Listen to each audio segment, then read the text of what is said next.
여러분, 어제 우리는 나병 환자의 정결 규례에 대해서 살펴보았습니다. 나병은 악성피부병으로, 이 나병으로 확정되는 순간 가족과 공동체로부터 격리되어 떨어져서 성 밖에서 그렇게 생활해야 되었습니다. 뿐만 아니라 하나님께 나아갈 수도 없었습니다.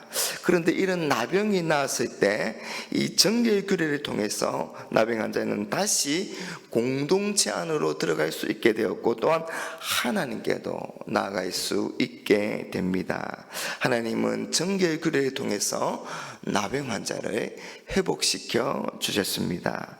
이런 정결 규례에 필요한 제물은 어린 양 3마리와 이 고운 가루 10분의 3 에바입니다. 그런데 이 나병 환자들 중에는 가난한 사람들이 많았습니다. 왜냐하면 이 고대 사회에는 대체로 이 노동력이 곧 경제 수준을 결정했기 때문입니다. 나병 때문에 공동체로부터 분리되어서 진영 밖에서 생활했으니 가난한 것은 당연한지도 모릅니다. 그래서 정결 예식을 위해서 어린 양 3마리를 준비하기에는 어려웠을 것입니다. 그런데 하나님은 이런 가난한 나병 환자의 경제적인 형편을 배려해 주십니다. 제물의 양을 줄여주시는 거죠. 이 2마리의 어린 양 대신에 산비둘기 2마리나 집비둘기 2마리를 바치게 하셨습니다. 여러분, 당시에는 이 각 가정에서 이 비둘기 집을 만들거나 또한 비둘기 사육장이 있었고, 또 그 비용이 얼마 되지 않기 때문에 양이나 염소보다는 훨씬 저렴했습니다. 여러분, 하나님은 물질 때문에 가난한 자가 정결 제사를 드리지 못하는 일이 발생하지 않도록 하신 것입니다. 이건 모든 사람에게 죄를 속할 수 있는 기회를 공평하게 해주시는 하나님의 자비와 긍휼인 것입니다. 그런데 여러분, 이 정결 예식의 과정과 절차를 우리가 살펴보면 이 양 3마리를 드릴 때나 양 대신에 비둘기를 드릴 때나 똑같습니다. 정결 예식의 과정과 절차는 부한자나 가난한 자가 동일하게 진행합니다.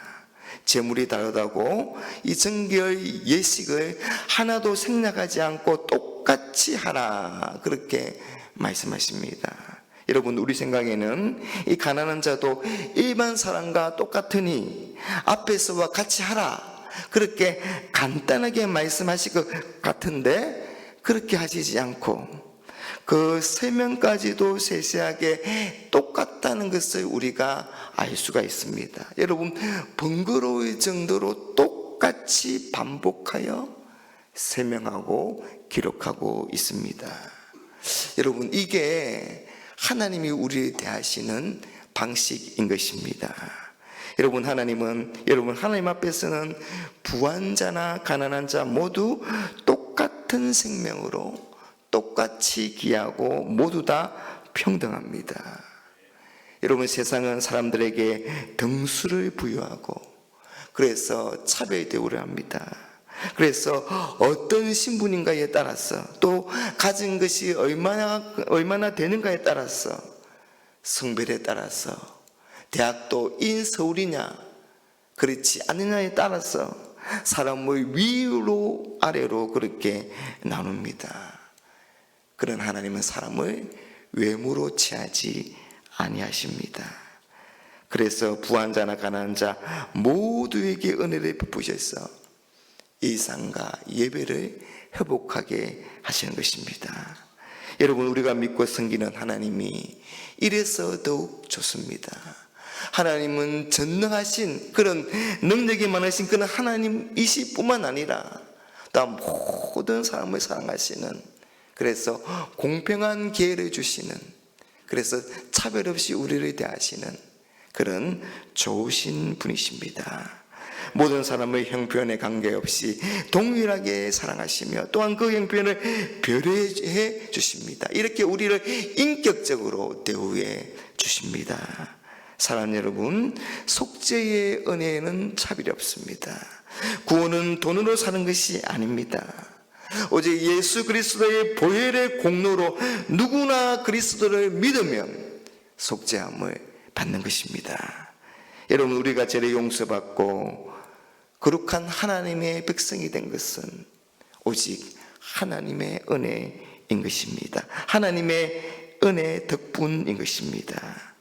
그리고 여러분, 우리가 한 가지 더 살펴볼 수 있는 것은 하나님은 가난하다고 이 재물 자체를 아예 면제해 주시지 않았다는 겁니다. 여러분, 우리 생각에는 가난하니까 아예 재물을 면제해 주시는 것이 더 좋고 그게 맞다고 생각할지 모릅니다. 그게 더 자비로운 것처럼 보이기도 합니다. 그러나 하나님은 가난한 자가 할 수 있는 만큼의 재물을 가지고 나오라, 그렇게 말씀하십니다. 오늘 말씀 22절에 보니까 그의 힘이 미치는 대로 산비둘기 둘이나 집비둘기 새끼 둘을 가져다가 하나는 속죄 제물로 하나는 번제물로 삼아. 여러분, 그의 힘에 미치는 대로 하라는 겁니다. 힘에 닿는 대로, 형편이 되는 대로 그렇게 하라는 말씀인 것입니다. 하나님은 가난을 이유로 재물을 바치는 것을 면제해 주시지 아니하십니다. 여러분, 우리가 조금 전에 하나님께 어렵다 하심을 받는 것은 우리의 어떤 공로나 이 재물의 크기나 많고 적음에 있는 것이 아니라 온전히 하나님의 자비와 은총에 의한 것이라고 말씀드렸습니다. 여러분, 이 사실을 믿으십니까? 그러면 여러분, 우리는 우리의 상황과 처지와 상관없이 최선을 다해서 기쁨과 감사로 하나님을 섬겨야 하는 것입니다. 여러분, 하나님 우리에게 다양한 환경과 여건을 허락하셨습니다.